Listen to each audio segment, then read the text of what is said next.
What's up, everyone, and welcome to another episode of Down Once More. I'm your host, Matt, and on this week's pod, I am reviewing the national tour of Anaïs Mitchell's Hadestown.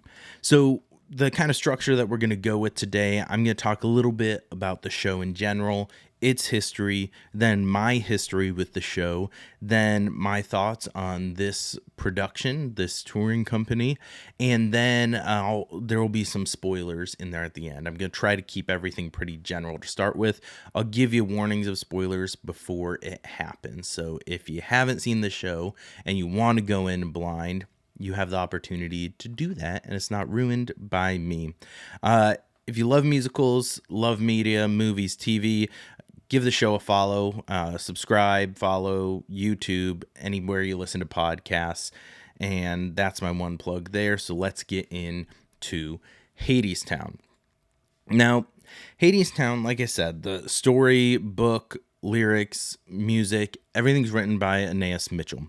The original production was directed by Rachel Chavkin, but Anaïs Mitchell started out this show and premiered it through a Vermont kind of DIY community theater in 2006 and 2007, and it was performed as like a concert, and they took it on the road around there.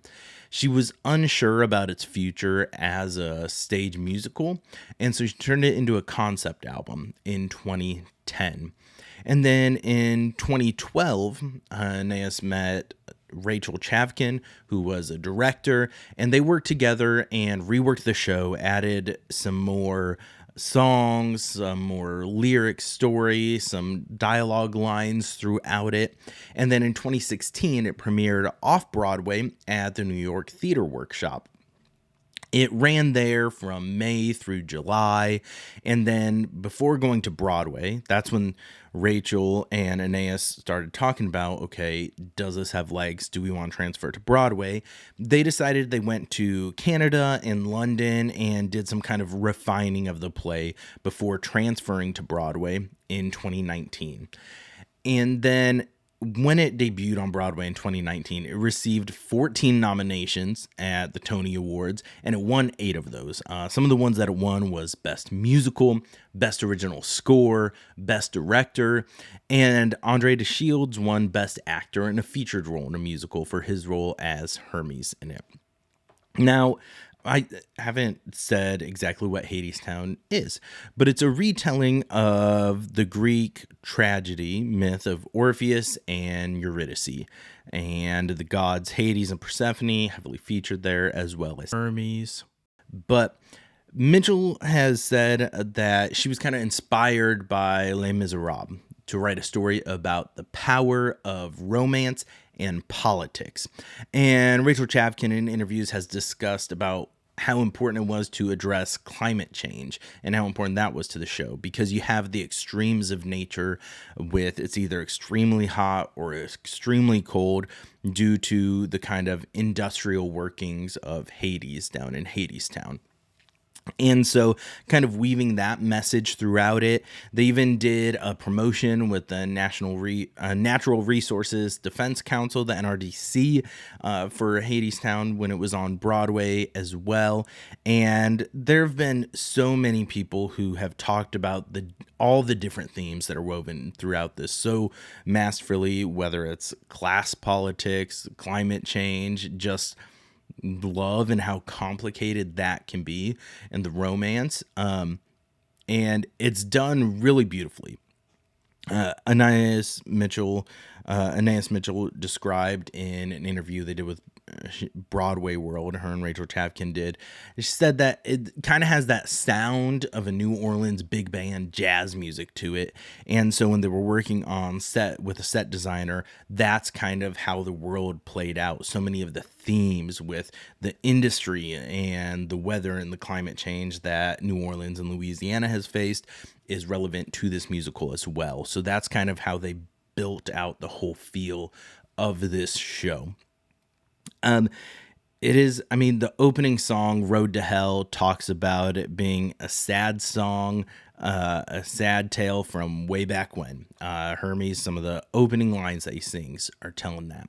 And the musical is set up, if you're not familiar with it, with Hermes telling and singing the play, kind of the overarching figure narrating it throughout it in what looks like a bar, a jazz club in New Orleans. And so you've got the band on stage, and I'll talk about that in a bit. And it's just a really awesome and amazing set piece for this story. I will say one thing, this is my judgment where it comes into play. I was shocked when, after listening to the musical, I started doing some research for this and looking up Anaïs Mitchell, and white blonde lady, not what I was expecting for how soulful some of this music is. And I know that's stereotypes and that's on me, but I was shocked and surprised to hear that.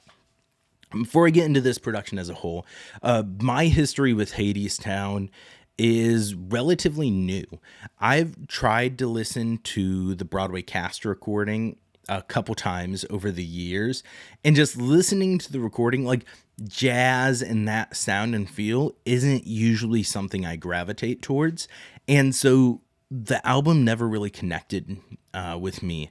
And then as I was getting closer to seeing this production, seeing the show, I'm like, I really want to be familiar with the songs a little bit, which we've debated on here numerous times, me and different guests as well, about the merits of going into a show blind versus going in a little bit knowing what to expect. And when I get to spoilers, I'll talk about some of how I feel pros and cons with that as well with this specific show.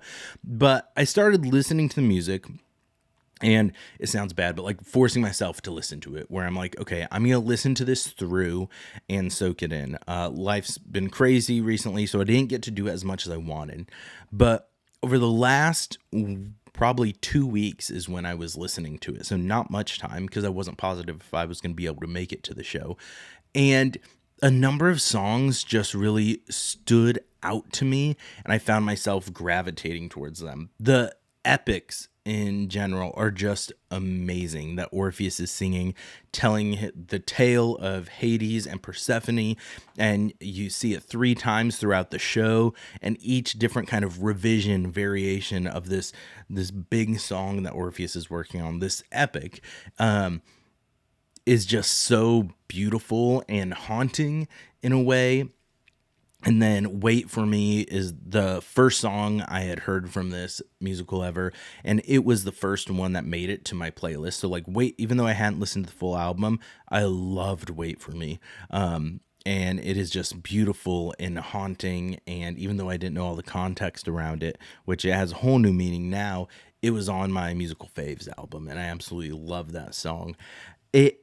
There are so many kind of unique performances and voices through the cast album. You have the super low bass of Hades, as portrayed by Patrick Page on the Broadway cast album, and Andre de Shields, just this super seasoned and experienced Broadway actor. I mean, he originated the role of The Wiz in The Wiz, and just insanely talented, and he brings sort of like this power, and he has a unique voice and stage presence, and his role of Hermes is just oozing with like experience and knowledge and like the capacity to tell this tale, if that makes sense, on the Broadway cast recording. So I fell in love with a number of songs throughout the show and added them to my playlist over the 2 weeks leading up to it. But let's get into this touring production in general.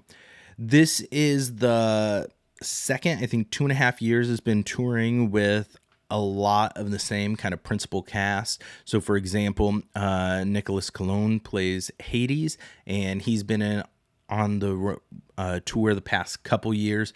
So I see this in Lincoln, Nebraska. Omaha, Nebraska is the other big town in Nebraska that gets touring production. So Hadestown was there last year. Nicholas Colon was Hades then as well. I did not get to see it then. This was the first time I've ever seen this show. But I'm just going to run through the cast a little bit before I get into my full thoughts, because this entire cast was amazing and I wanted to shout them out. Jose Contreras plays Orpheus, and he plays him with this innocence and just passion that was amazing. There's been a lot of different portrayals of Orpheus over the years. People have their different takes on it. Seen clips on YouTube over the years, but Jose Contreras, he was just, I don't know how to describe it. It was haunting. It was beautiful. It was heartbreaking. Hawa Kamara play Eurydice, and she just made her debut in this tour on January 14th. So she is very new to the role of Eurydice, but you would not have been able to tell it because she had an absolutely soulful and beautiful voice, and her performance also haunting as Eurydice and just moves you so well. It seemed like she'd been doing it forever. It was amazing. Rudy Foster played Hermes and had just such a great energy that brought to the stage and just so much passion and a completely different voice than Andre de Shield. So something different. It was a younger Hermes, and I really enjoyed it. It was a fun take on it. I already mentioned Nicholas Cologne as Hades, and his voice was one of the most amazing voices that I have ever heard on a tour, and just kind of stopped me in my tracks a little bit with being able to hit those super low notes and then have such a beautiful like melody throughout it.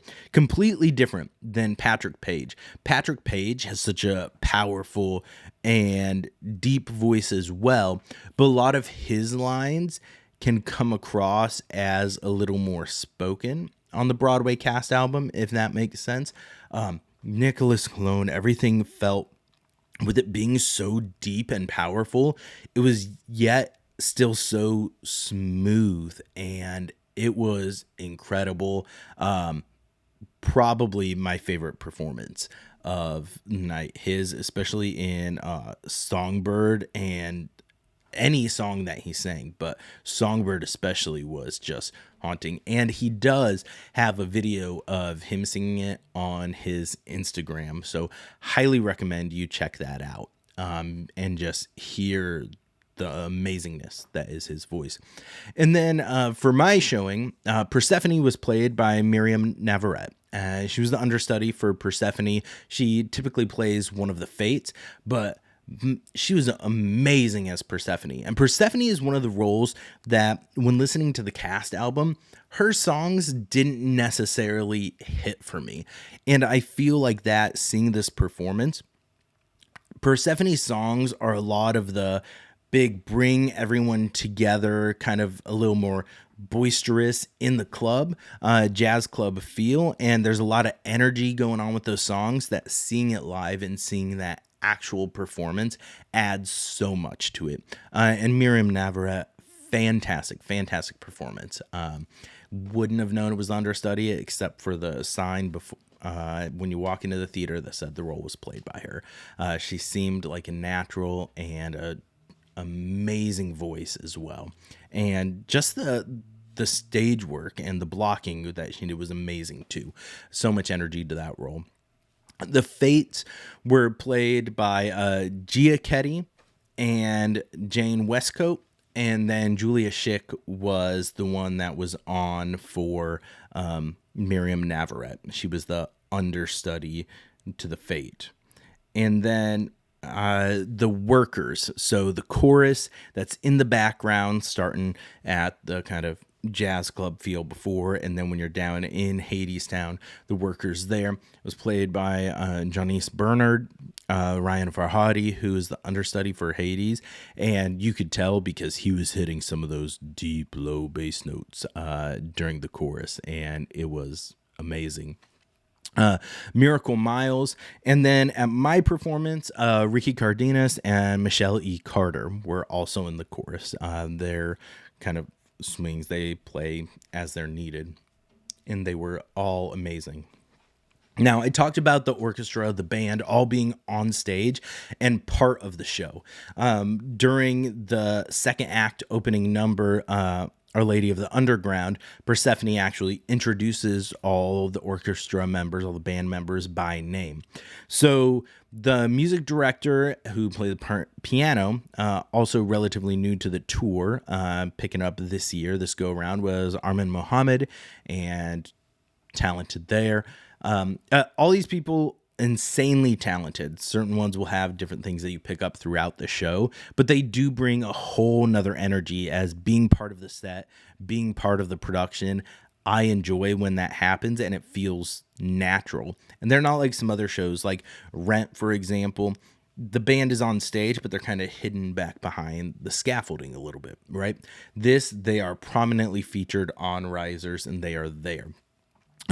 The assistant music director who played the violin was Jesse Bittner. The double bass was played by Nia Holmes. The drums and percussion, this is the only person that's off stage for some reason, so it's not drowning everything out, is Lumignano Mizzi.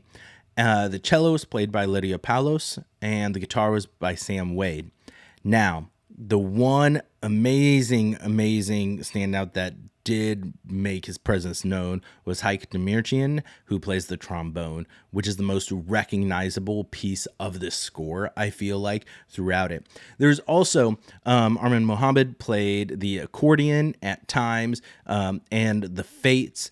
Giacchetti played the violin, and Jane Westcoat played the accordion as well during their roles and performance. And of course, Jose Contreras, if you're not familiar with the show, as Orpheus, he plays the guitar some during it as well. But this production was maybe my favorite that I have seen on a national tour in general. Just period. All the shows that I've seen in the past few years, me having season tickets and seeing these national tours, this one I think was the one that had the biggest impact for me. And it maybe some of that's because it wasn't one that I already had such preconceived notions in my head that I had loved the cast album so much. It was one of my favorites, and so I was so excited to see it live. Most of the time, all of those have nailed it, and I've been so impressed. But this one was one where there were a number of songs on the cast album that didn't really hit for me, but seeing them live and the energy on stage took on a whole new meaning. And I am also someone that, I'll be honest, sometimes when I'm just listening to an album, I don't pick up on all the intricacies and everything in the lyrics, and some things can get lost for me unless I'm specifically trying to do that and analyze and look for those different clues. Whereas this, when I was listening to it, it was trying to get some familiarity. But picking up on so many of the different themes and lyrics, a number of songs jumped out to me in the performance, and I added to my playlist when I got to my car. Actually, some I did during intermission, because I'm like, that song was so beautiful. Another one of my favorites. So like, one is All I've Ever Known, which is performed by Eurydice and Orpheus in the first act. That one jumped on there, as well as the epics were always on there and my favorite, but the instrumental of the second half of Epic 3, so just They Dance, it's Epic 3 parentheses They Danced, and Promises also got added to my list from that second act. And I will say, this is also one of the most complete musicals that I've seen and experienced, where I feel like front to back, the first act, the second act are both absolutely amazing. I've talked in other reviews where there's some where the first act either really hits for me, the second one falls a little short, or vice versa. Usually it's first act is stronger, second act falls a little bit with some clunky exposition. But this one, I feel like the pacing is amazing. My only minor criticism as someone who doesn't actually know anything is where the intermission takes place. So, not gonna get too many spoilers. Wait for Me is probably one of the most recognizable songs from the first act, and is such a big number as Orpheus is going on his journey. But then they have a Hades song after that takes place in Hadestown. That's kind of like a call and a response. It's Why We Build the Wall. And Well, I did gain a new appreciation for that song seeing it live.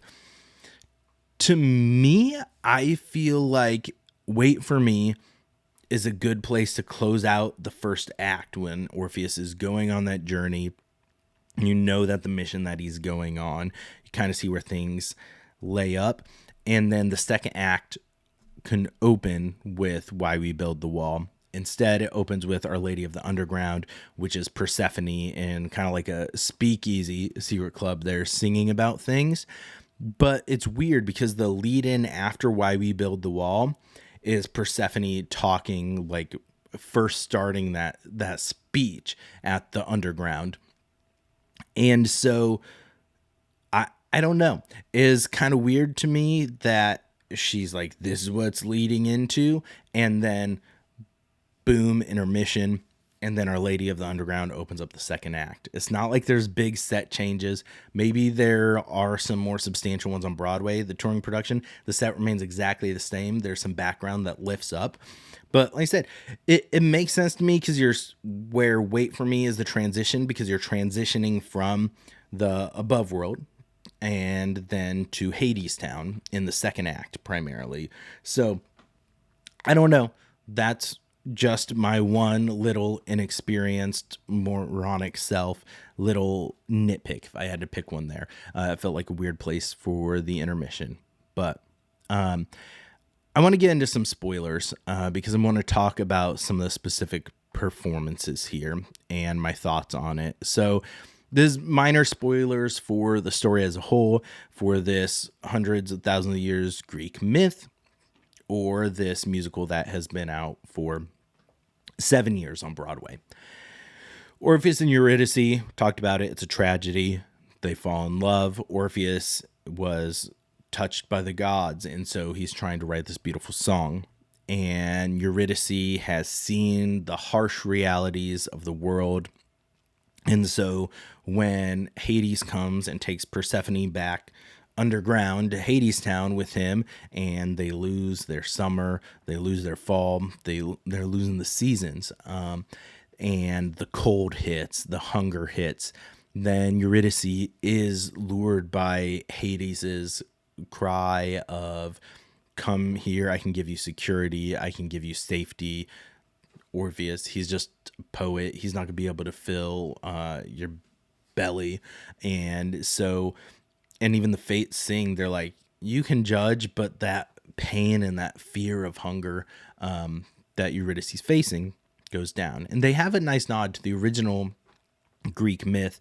Eurydice gets stung by a rattlesnake, and that's how she dies and goes to the underworld. And they have a song, The Songbird and the Rattlesnake, which is about Eurydice and Hades and kind of the battle before she goes, like her internal battle and struggle with going. This, she doesn't die. She makes the conscious choice to go with Hades to Hadestown, signs the agreement, and then she was essentially dead, that she needs to stay there. And so that's when Orpheus comes out of kind of his writing coma, being dead to the world, doing his writing, trying to finish his song to bring balance, bring the world back to tune. Finds out she's gone, went to Hadestown, and he gets Hermes' help to figure out how to travel there to get her. And that's where Wait for Me comes from. And so, like I said, I feel like Wait for Me, good place in the first act, because the transition of Orpheus traveling to Hadestown to rescue Eurydice. And then the reason why I think it could be saying there, Why We Will Build the Wall, is very haunting. It feels like you're watching like a dictator give a speech or an overlord. It's call and response to the workers. It's like, we build the wall to keep us free because it gives us our freedom by keeping out the enemies. And it's just kind of, you see that kind of brainwashing and everything. And that's when Eurydice arrives in hell. She actually shows up, or Hadestown. She actually arrives, and then Hades goes to sign the deal with her. And then that closes it out. So maybe you have it there to close out the Eurydice actually arriving and that deal being signed with Hades. Eurydice does have a costume change, so that could also be it as well for the second act. Orpheus just gets a little tattered up clothes-wise.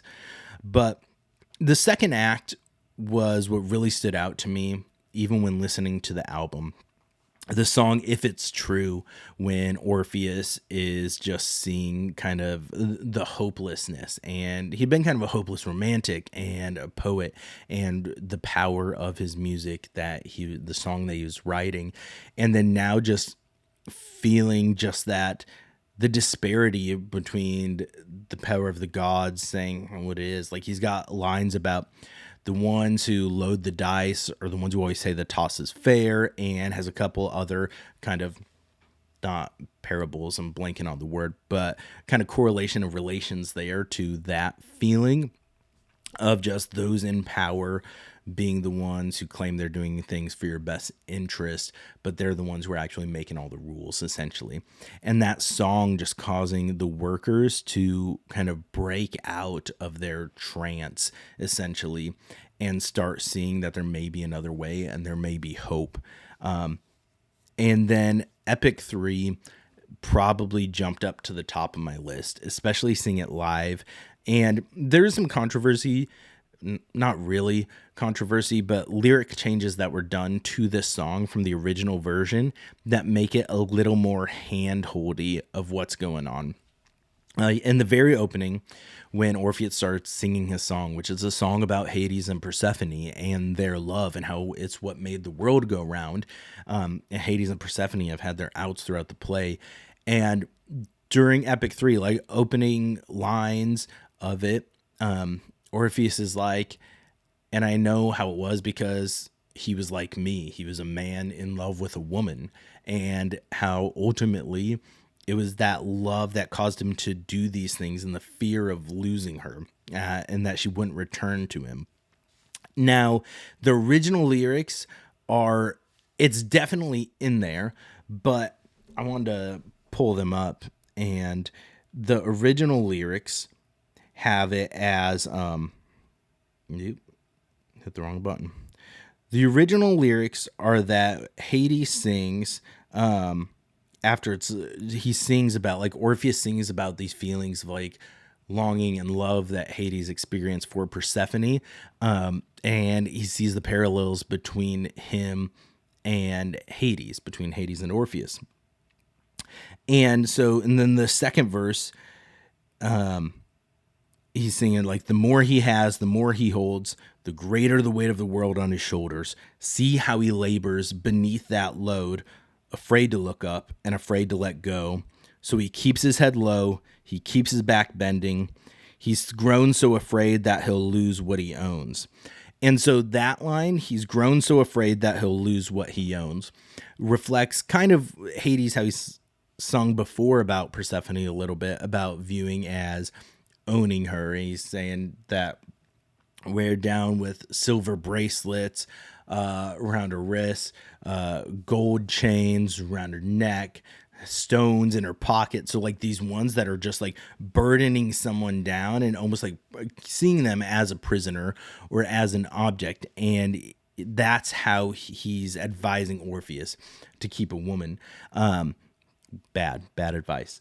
And they changed the lyrics in the Broadway show back in March, about a year ago.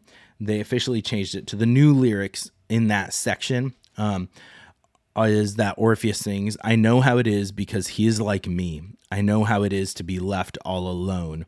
There's a hole in his arms where the world used to be.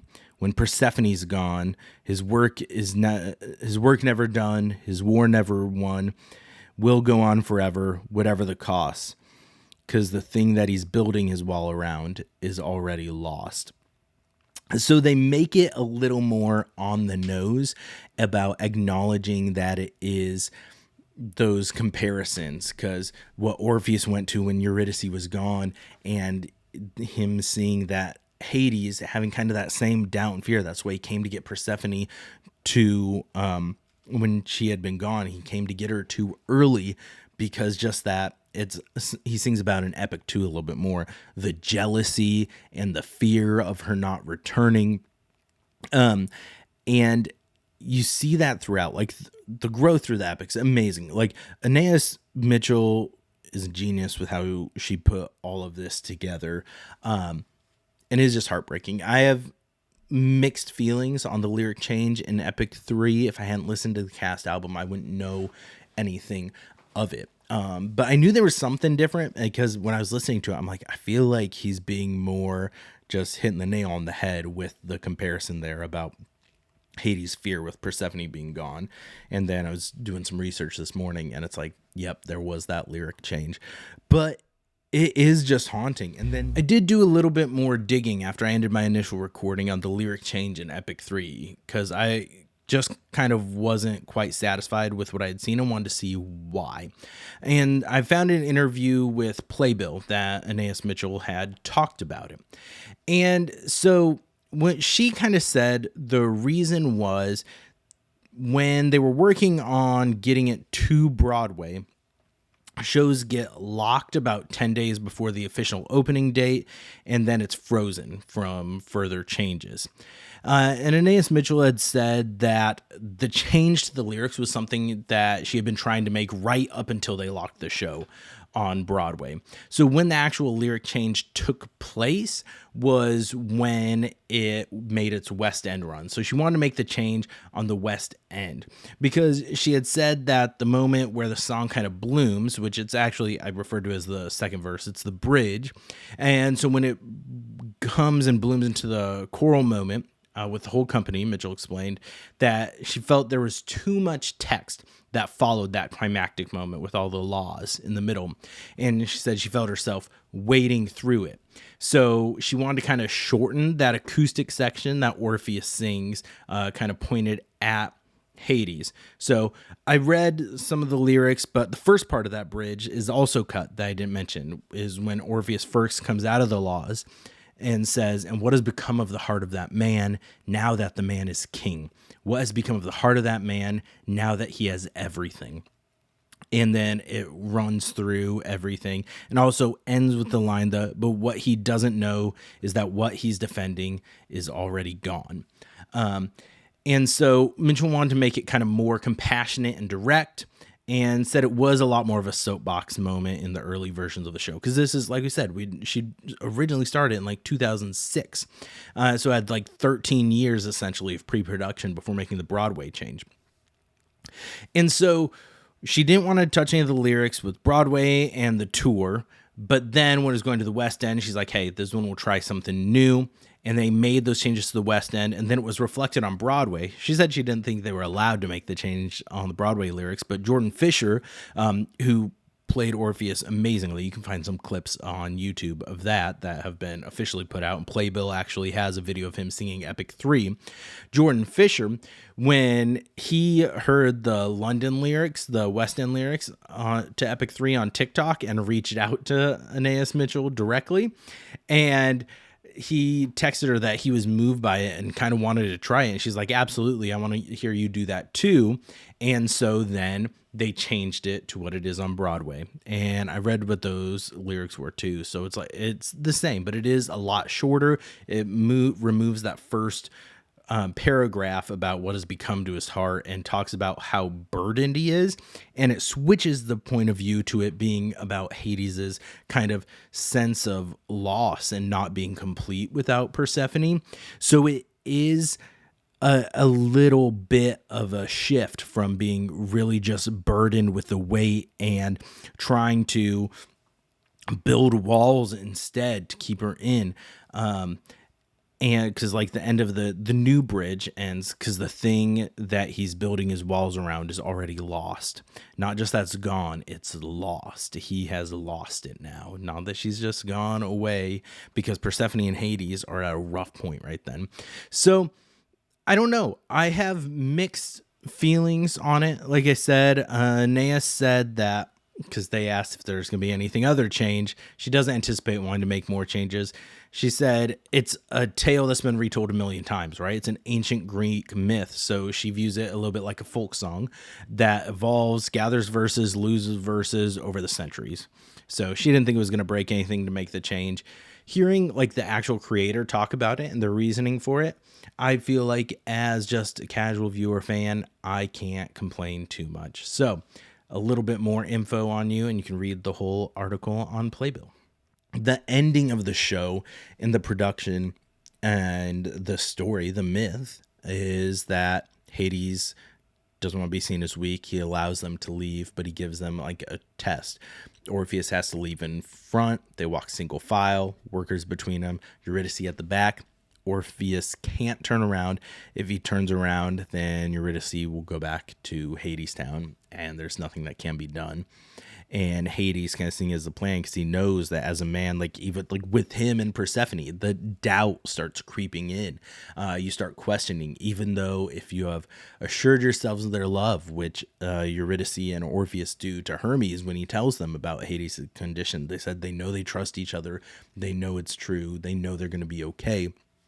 And then still Orpheus, just right when he's almost there, turning around, just almost at the finish line. And this was something that part of me wishes I would have gone in a little blind, and is the ending and Orpheus actually turning around. People who don't know the tale of the story, you could hear like the gasps in the audience when Orpheus turns around when they're almost there. And it is just heartbreaking. Jose Contreras did an amazing job with just his emotions of putting him fully on his sleeve, with the seeing both a little bit of the like elation at seeing Eurydice, and then the realization that he just messed up so bad that now he has lost her forever. And then just it coming back after that with essentially Hermes coming back in and acknowledging, singing the song and why they sing the song, why they tell the tale. And every time you start it, you're like, maybe it'll be different. Maybe he'll make a different choice this time, but that's not how it works. And I had so many moments. I was tearing up throughout this. Like, I felt there were more moments in this musical than any other that I've seen live, where I would either just feel like chills or just like feelings and emotions just hitting me so much through the lyrics and through the performances of the actors on the stage. This cast is amazing. Like I said, this is my first time seeing it, so I can't compare them to other ones, but even just the Broadway cast recording, I wish there was some way that it were logistically possible that every show, and I know it's not possible because there's been certain music artists that have done it, that when you get a ticket to the show, you can pay extra and you get a recording of that performance. Yes, like I said, I know logistically it's not there, but this is a dream world fantasy that I have, because if I had a choice between the original Broadway cast recording or hearing a recording from the performance I saw, I think I would choose the performance that I saw. And that's not discrediting the Broadway cast recording. Like, Reeve Carney and Eva Noblezada are fantastic as Orpheus and Eurydice. Patrick Page and Andre DeShields are legends as Hermes and Hades. Like, everyone is fantastic in the cast recording, but this one and this cast now holds a special place in my heart. And even, like I said, Miriam Navarette as Persephone was amazing. And so that now is the Persephone that I have seen and that I relate to, because that was the first time that performance of like Living It Up on Top and Our Lady of the Underground really connected and made me feel something. And especially Living It Up on Top. That was one that on the cast album, like, it's fine. But seeing it live and all of the performances and all of the actors on stage, and especially at the end when Orpheus gives his cheers, it was amazing and it was powerful. If you have the opportunity, go see this show. Like I said, the entire cast is amazing. I can't say enough good things about like the principal, like Hawa Kamara's Eurydice. So beautiful, so good. And like the desperation from her in certain things, the internal struggle, they portrayed it so well on stage. And like I said, Jose Contreras, amazing. Rudy Foster as Hermes. That was the one that was probably the most different from the cast recording. Just his interpretation as Hermes, but I absolutely loved it. And then, like I said, Nicholas Cologne, that performance of Hades, you need to hear and you need to see. So go to his Instagram and check out his performance there. If you're watching on YouTube, I'll have it linked here. But his is his name, Nicholas Cologne, NICKOLAUSCOLON. And you gotta scroll back a little bit because it was posted last year. But it is fantastic. Check it out. That's kind of my thought on this production, the show of Hadestown. It was amazing. You need to see it. This has jumped up, skyrocketed up the list of my favorite full musicals. So I would recommend it. These songs are going to be stuck in my head on rotation for quite a while. Do yourself the favor. Go see Hadestown live if you have the opportunity to. It is amazing. You will not regret it. You will be glad you did. And that's about all I have to say. Shout out this entire cast and crew. It was amazing. Shout out Anaïs Mitchell for writing a beautiful show like this. It's powerful, and I can't sing the praises of live theater enough. I said on here, it makes you feel something, and that connection is amazing and powerful to be able to feel that live. Listening to it's one thing, seeing it performed and being getting hit in the face with the sound waves. It was amazing to just be in the room of all this talent and all these other people experiencing it as well. It was amazing. So you will cry if you see it. That's my only warning. It is beautiful and amazing. Go see this epic tale and you will not regret it. That's it for this week's episode. As I said, I'm Matt. Follow us on Instagram at Down Once More Pod, YouTube, Down Once More Pod, Apple, Spotify, Amazon Music, all that fun stuff. Follow, subscribe, like, comment, share. Tell us in the comments below. I say us, but it's just me.